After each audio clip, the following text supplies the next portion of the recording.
दादा, निवडणुकीचा आता वारं वाहत आहे व खंडभागामध्ये काय परिस्थिती आहे आणि खंडभागामध्ये काँग्रेस आणि महाविकास आघाडी किंवा विशालदादा पाटील आणि चंद्रहारदादा पाटील असा एक पेच प्रसंग काँग्रेस समोर आहे, तर नेमकं खंडभागामध्ये काय परिस्थिती आहे, तुम्ही कुणाचा प्रचार करताय आणि कशा पद्धतीनं वातावरण?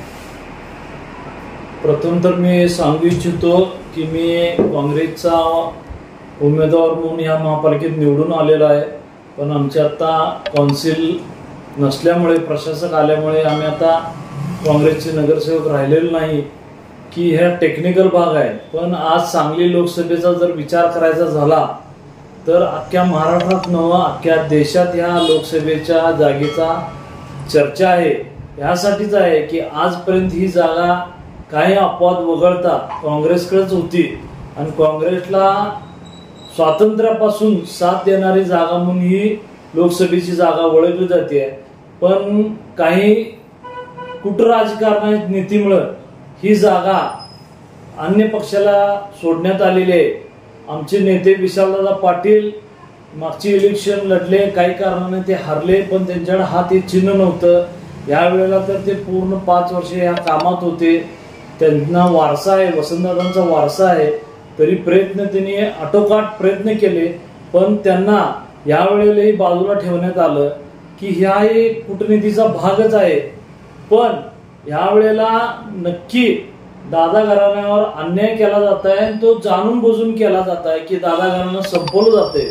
हे जनतेला कळून चुकल्यामुळं ही लोकसभेची जी इलेक्शन आहे सांगलीची, ही सर्वसामान्य मतदार बंधू भगिनीने आपल्या हातात घेतलेली इलेक्शन आहे। त्यामुळे आमचे नेते विशालदादा पाटील लोकांच्या आग्रहाखातर आज या इलेक्शनच्या निवडणुकीच्या मैदानात अपक्ष म्हणून उभे आहेत आणि मला एवढी नक्की खात्री आहे या जनता जनार्दनाच्या जीवावर आम्ही एवढं सांगू इच्छितो की विशालदादा पाटील लाखोच्या फरकानं निवडून येतील, हा आम्हाला विश्वास आहे। आणि आमचे नेते असल्याने आणि जो आमच्या नेत्यांच्यावर अन्याय झाला तो आमच्यावर झाला हा समजून आम्ही खंबीरपणे माननीय विशालदादांच्या पाठीशी आहे। आमच्या नेत्या माननीय जयश्रीताई वहिनी देखील दादांच्यासाठी अहोरात्र झटत आहेत। संपूर्ण दादा घराला कुटुंब, दादा घराला मानणारा मतदार हा उत्स्फूर्तपणे दादांच्या ह्याच्यासाठी विजयासाठी आले झटत आहे, तरी दादांचा विजय हा नक्की आहे। आता इथलं जातीय समीकरण किंवा पक्षीय समीकरण कशा पद्धतीचं आहे? कारण इकडे भाजपचे आमदार सुधीरदादा गाडगीळ आणि संजय काका पाटील यांनी सुद्धा विकास कामं केलेत असा त्यांचा दावा आहे, तर खंडभागामध्ये नेमकी परिस्थिती काय आहे? ही लोकसभेची जी आजची सांगली लोकसभेची इलेक्शन आहे ही आता पूर्णपणे जातीपातीच्या पलीकडं, पक्षाच्या पलीकडे जाऊन चालू झालेली आहे की का सांगलीकरांच्या, सांगली लोकसभेतील जनतेच्या अस्मितेचा विषय झालेला आहे की वसंतदादा घराण्यावर, ज्या वसंतदादानं सांगली जिल्हा सांगली घडवली त्या घराण्यावरच आज अशी वेळ यावी ह्या भावनेतून ही इलेक्शन आता चालू आहे। त्यामुळं आता इथं कोण पक्षाचा आहे, कोण भाजपचा आहे, कोण अन्य पक्षाचा आहे किंवा कोणही काँग्रेसचा आहे, याच्यापेक्षा व्यक्तीवर इथली इलेक्शन चालू असल्यामुळं आज सर्वांचाच विशालदादांना पाठिंबा आहे।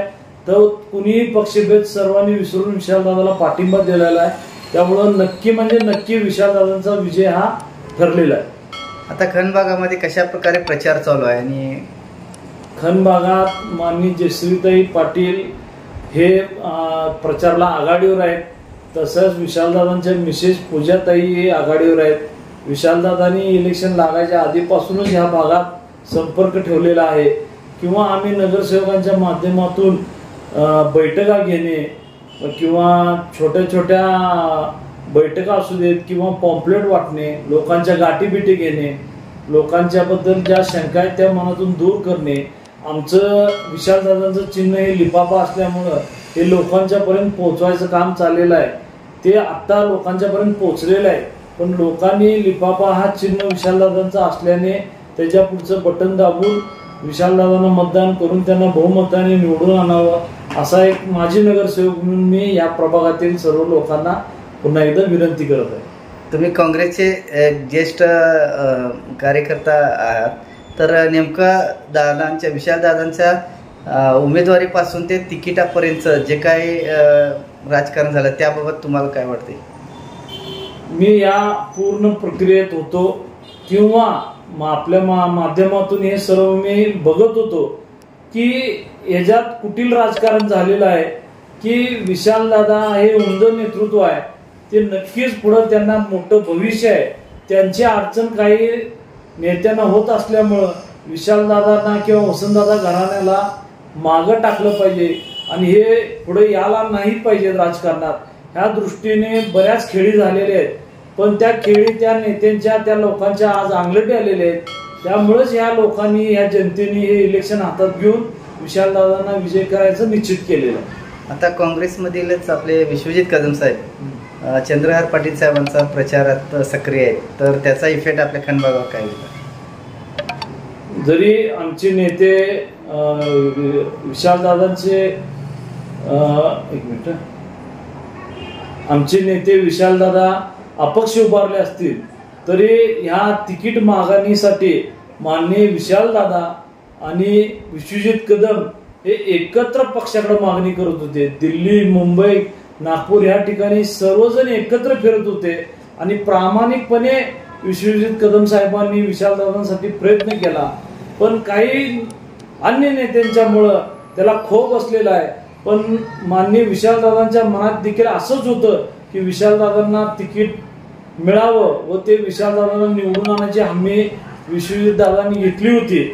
आणि विश्वजित कदम हे आमचे विशालदादांचे नेते असल्यामुळं त्यांनी पूर्णपणे प्रयत्न केला, पण त्यांना त्यात यश आलं नाही. पण आज जरी ते चंद्रहार पाटलांच्या बाजूने प्रचार करत असतील तर तो आघाडीचा धर्म म्हणून ते करावं लागत आहे.